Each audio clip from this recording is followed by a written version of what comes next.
Kahit may pedestrian lane, hindi pa rin tiyak ang kaligtasan ng mga tumatawid. Kagaya ng ilang pedestrian na nabundol sa barangay Nangka sa Marikina. Nakatutok si Cesar Apolinario. Sa kuha ng CCTV, makikitang inalalayan ng isang volunteer traffic enforcer ang isang babae habang tumatawid sa pedestrian lane, Huwebes ng gabi.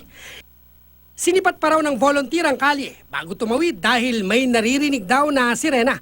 Pero ang babae, walang lingon-lingon bago tumawid. Kaya sumalpok siya sa ambulansya na nag-counterflow dahil may ihahatid na pasyente sa ospital. Bagyang tumama sa bumper ng ambulansya ang biktima pero dahil nawala ng balanse ay tumilapon siya. Agad siyang isinama ng driver ng ambulansya para ihatid sa ospital. Hindi nakatingin, parang nagmamadali talaga siyang makatawid. Kaya nakagip siya ng ambulansya. Hindi siya tumingin sa left side. Kasi alam naman niya, may parating na ambulansya eh. So sobrang lakas naman ng siren nun eh. Bago nito, may nabundol ding pedestrian sa parehong lugar. Alerto ang babaeng biktima.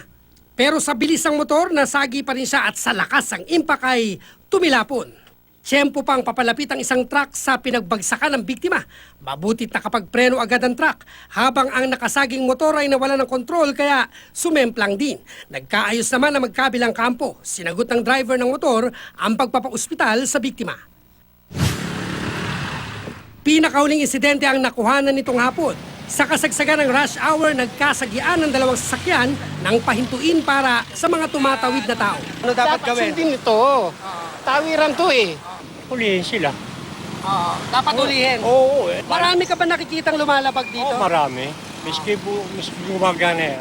Talagang hanggat makakalusot sila, lulusot kahit alam nila naka-stop na yung sasakyan sa bungad nila, dire-diretso pa rin. Kaya maghihigpit na raw ang barangay Nangka, lalo na sa mga pedestrian lane.